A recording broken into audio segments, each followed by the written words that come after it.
Hi guys, welcome back to the Honey Brown Lifestyle.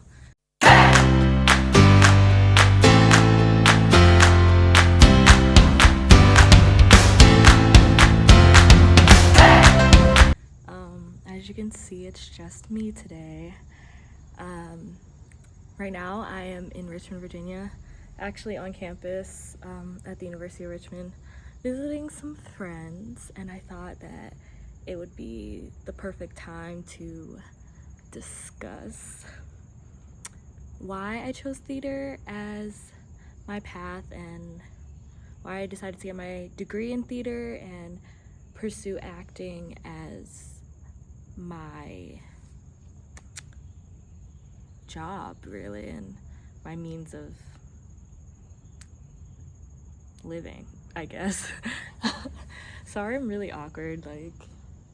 I am currently by our law school, and I never come on this side of campus, but I wanted somewhere where I wouldn't be stared at for talking to myself, really. I'm still new to this whole camera thing, and the lighting keeps changing because I'm outside, so sorry about it. But yeah, I'm gonna be discussing theater, why I chose it, how I got here, and all that good stuff. So yeah. So I think if we're gonna start from the beginning of things, I started dancing in the 3rd grade because of a neighbor. She wanted to take dance classes and her mom didn't want her to take them alone. So I took dance classes with her, and she quit after the first week and I kept going, and I fell in love with dance and performance and stuff like that. But as for real theater, my mom will say that I started with also in 3rd grade, we had this production called the Blacks and Wax Museum for Black History Month, and your girl was Rosa Parks. And I still remember my lines to this day, and I took it so serious. I was practicing so hard. I developed an accent. We had to produce our own costumes, so me and my mom went thrift shopping and did all these cool stuff for her costume. I had the hat, I had the gloves, the little purse, the glasses. I was so fully committed to being Rosa Parks, the best Rosa Parks I could be, and it was fun. And so if you ask my mom, that's where my first acting experience started. But as time progressed, I got more into sports, and performance kind of took a back seat to that. And then when I got to college, I was convinced that I wanted to be the president of the United States of America. And so I initially applied to college to do political science with the intent in going to law school, and fitting that we're at the law school right now, but yeah, with the intent of going to law school and becoming president. And I was so serious about it, so committed, I was ready. But then I took a Basis of Acting class, I think my sophomore year. It was freshman or sophomore year. I took a Basis of Acting class, and I was so into it. It was super exciting. It was for a gen ed requirement. I didn't think anything of it, but it was so fun, and I genuinely loved it. And I wanted to take more theater classes, but I was still stuck in this I'm gonna be president one day. I want to be a politician. And then randomly one day, my sophomore year, this woman, she was a theater professor, Dorothy Holland, amazing, kooky lady, but so cool. She found me randomly walking through Maudlin, which is our theater building, and she was like, oh my gosh, you're perfect. Oh my gosh, I need you to audition for this play that I'm directing, and I have this perfect role for you. You'll be so good.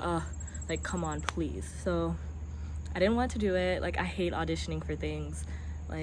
the anxiety and the nerves that go into auditioning, just I just can't. So, but I was like, okay, like, sure, why not? Like, I said that I wanted to get into performing again and doing things outside of like this dance minor that I'm trying to pursue and all this different stuff. So I went and I auditioned and I got the role. And so my first, like, in my adult years, theater performance was this play. It was British. It was called Top Girls, and I played the waitress and Kit. Kit was this like 12-year-old girl. She was sassy, smart, all the things that I am, of course. And it was really fun, and it was a really great experience. And after that, I was like, this is what I want to do. This is the path I want to take. And I've always been like this sort of rebel, and like I never take the conventional route of things. So I didn't know why I was playing it like so safe, I guess in my eyes, so safe and like secure with this political science / law path that I wanted to go on. And after that, I was like, I can't do another poli-sci class. They're killing me. They're boring. All they want to do is talk about Trump all day. I can't deal with this. It was in the midst of the election, so I was like, you know what? I am going to not declare theater as my major yet, but I'm going to pursue it. And I think taking that leap of faith really like did something for me. It was scary, and it's not for the weak. Theater is not for the weak. School was so hard. Lots of endless sleepless nights, and I was also an athlete, so a lot of practices in the morning, early in the morning practices, going through school all day long and rehab and all these things all day long, and then having to do theater at night and theater homework at night on top of rehearsals and all this different stuff that we had to do. And it was really challenging to balance it all. And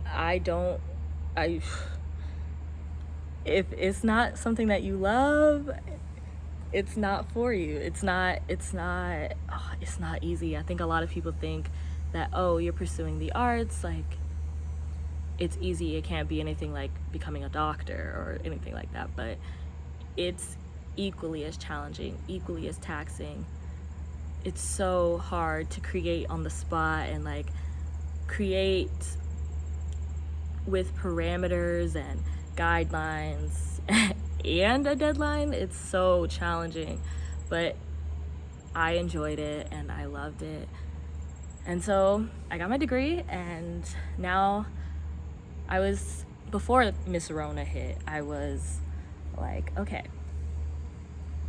I'm going to work on a cruise ship for a year as a performer to get some performance in my belt, boost my resume. And then I'm going to move to New York and really pursue Broadway as my career, because I love it. I love Broadway so much. Like, that's my dream. Being Nala on The Lion King is one of my dream roles, or Angelica in Hamilton. Like, I would die. Like, that's the pinnacle of where I want to be. But since the pandemic, things have been a little challenging, and some days I'm like, did I pick the right path?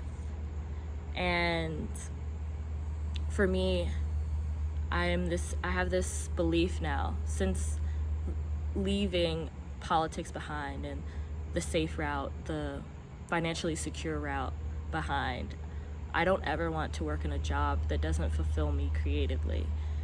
And that's kind of bitten me in the ass since Miss Rona hit, because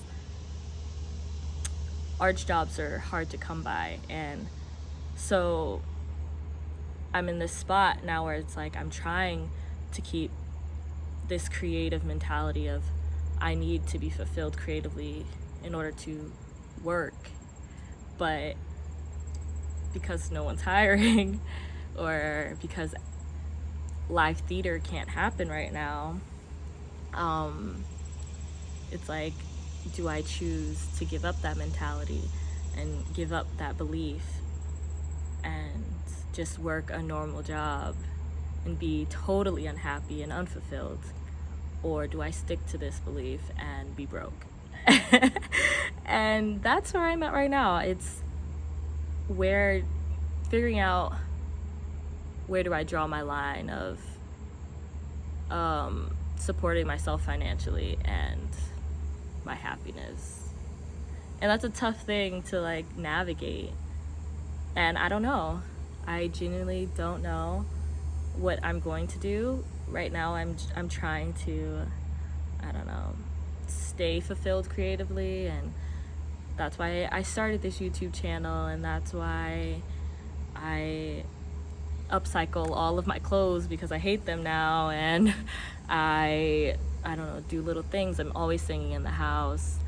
You will always hear show tunes mixed into my normal playlist. You will, I don't know, I watched Hamilton last night with my best friend. Like, I need that sense of performance and that sense of creativity to keep me sane during this time. And so, yeah, I don't know if any of this is making sense, if this is even gonna be the video, or if I'm gonna record it, or what, or it's more cohesive and concise. But yeah, I just felt like since I'm here on campus and this is where it all started, and I don't know, I'm trying to kill time right now, but yeah, I felt like this was a nice time to like talk about it. And I've never really said a lot of that to people in my life, like to my close friends, yes, but never to like my parents or like my siblings or anything about like my grievances with picking theater as my lifestyle.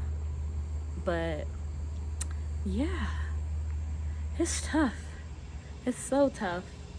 But I'm an avid believer of doing what you love regardless of the money. So as of right now, I'm sticking to that, and